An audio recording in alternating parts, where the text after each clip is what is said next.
Good evening, fight fans, and welcome to another episode of Talk Sport TV. I'm your host, Jack Fletcher, and I'm delighted to welcome on this evening heavyweight sensation, the Romford Bull, Mr. Johhny Fisher. Johhny, how are you? I'm good, thank you, Jack. Just done a good bit of sparring, and I'm excited to be on your show. Thank you for having me. Good stuff. So, 22 years of age, matchroom debut just recently against Matt Gordon, emphatic stoppage. Demonstrated power, speed, great footwork as well. How's life in the professional ranks? It's good. I've got a very long way to go, but I've got off to a good start, as you said, against Matt Gordon, who's fought some good prospects coming up, and I believe I dealt with him in the best fashion possible. So I'm glad with the start, but it is only just a start, and there's a very long way to go. I think the hardcore boxing fans will know exactly who Johhny Fisher is, but I think for the casuals, as you've just sort of started in the pro ranks, they might not really know too much about you Johhny, but just give me a little bit of insight into your background, sort of what inspired you to get into boxing, and just talk to me about the journey thus far.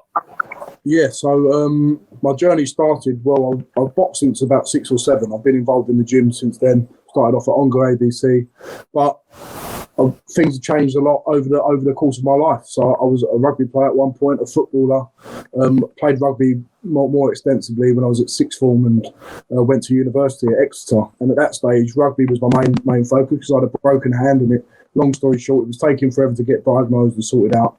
But once it was sorted out, second year of university, started boxing again.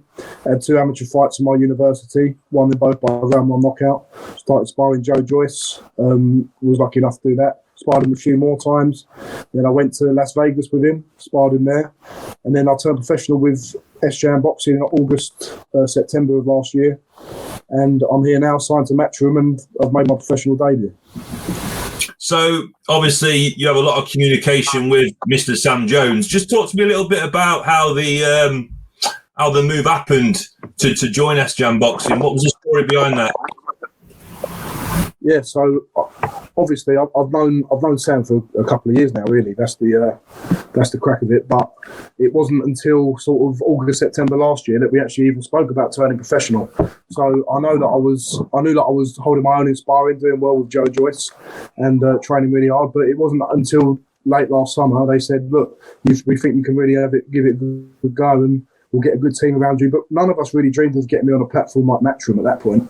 Eddie obviously got behind us, and he's got a good affinity with Romford, where I'm from, and he knows people around here, and he knows that I've got good support around me as well. So that's another big factor in my success, the amount of support I have. But obviously I've got to back it up with my boxing skill and my potential, and that's what I'm hoping to do.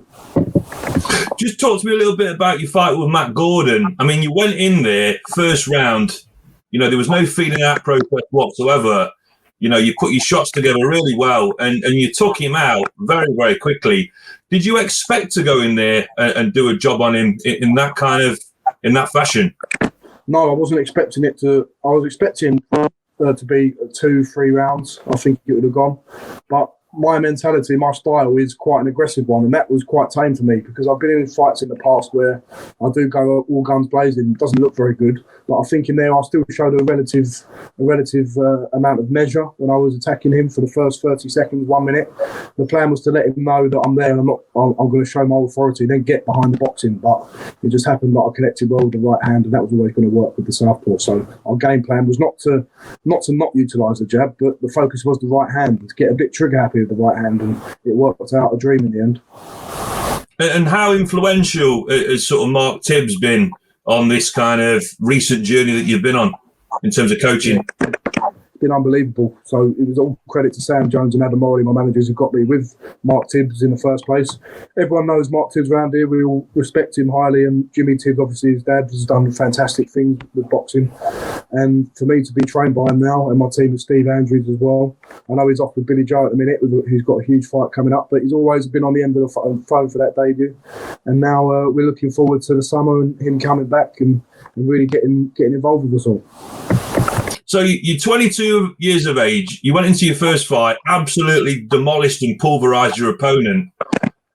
What's the blueprint? Are you looking to sort of take stepping stones into tougher opponents? Because from my point of view, watching the likes of sort of Fabio Wardley, Alan the Savage Babbage, from what I've seen of you so far, Johhny, you could probably get in there and look at these guys straight away. Yeah, but I probably could give them good fights, and they've got to give them due respect because they're both top quality fighters on Matchroom as well. But why would I mix with them guys before I've had the chance to fully grow into my potential? I've got to earn the right, firstly, to mix it with them guys who have got great careers of their own. But for me, it's about I've got to refine all my skills because, as you said, I did go in all guns blazing. I've got to have a bit more control. There's things I've definitely got to work on. So why rush that experience? I'm 22 years old. I can fight till I'm 38, 39, 40 if I really want to. So there's absolutely no rush whatsoever. And I'll take the right steps at the right time, whether that takes me a year, 18 months, 2 years, 3 years, and then I'll mix it with them boys when I'm ready. And I've got to get through tough tests before that even, because Matt Gordon, please be under no illusion when people say that he's a journeyman. Yeah, I know that. I know he's a journeyman, but he's a tough man, and he's always been stopped on his feet before. When he fought David Adelaide, he was stopped on his feet. When he fought Tommy Welch, stopped on his feet. Mitchell Barton, a Commonwealth Games athlete, wasn't able to stop him. So I'm very pleased with the progress I've made in that short time in terms of looking good against him in my debut. But it shows my power, it shows my potential. But that's only power and potential at the minute. I've got a long way to go until I can mix it with them high level guys.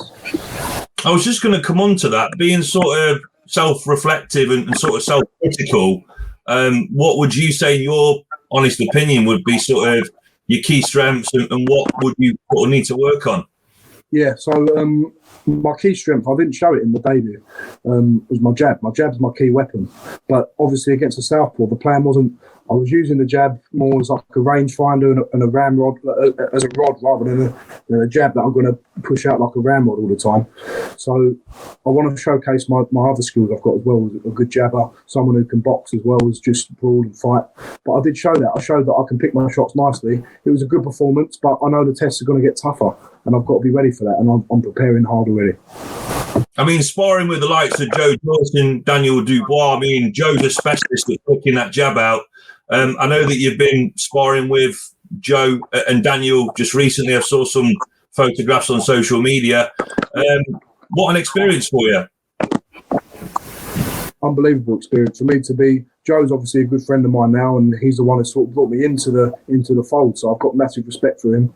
And now sparring with Daniel as well, who's in our camp. It's great to have a teammate like that I can look up to as well. He's obviously got a lot more experience than me. He's been at a high level, so for me to be behind him, learning off him, it's a fantastic experience for me.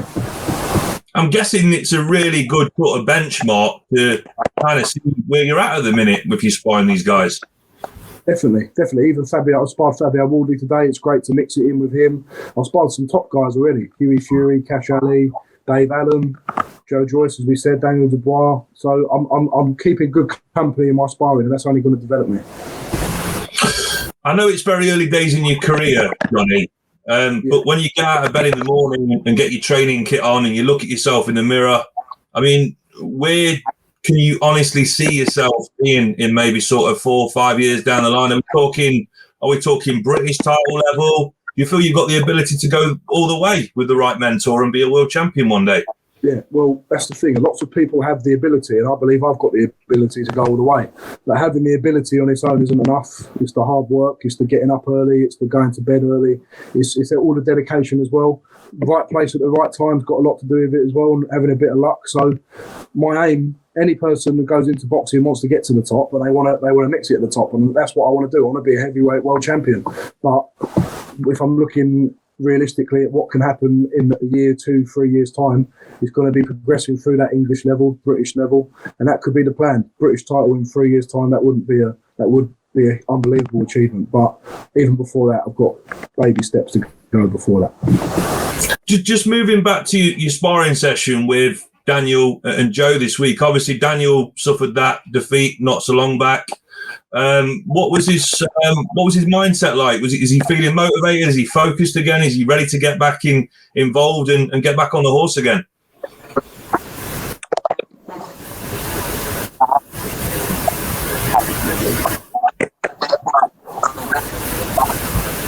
Yeah, he looks really motivated. He's another one who trains really hard and really dedicated to his sport. So he's going to go places. I do believe he'll be a world champion one day. And to keep his company is unbelievable experience for me. And he's more focused than ever. And he's really gelling well with Jimmy Tibbs and Mark Tibbs. Good stuff. Johhny, your next fight, I've not seen any dates for you yet. There's nothing on social media. Everybody's looking forward to seeing you out into the ring again. Any news on a fight date at all?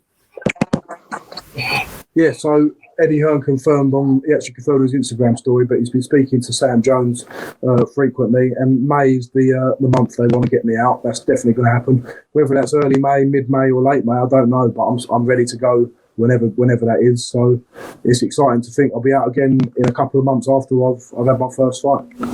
So from your point of view then, Johhny, just sort of easing into it, baby steps, and when you're ready to make that jump to the next level, maybe 7 or 8 fights down the line, then the real tests begin.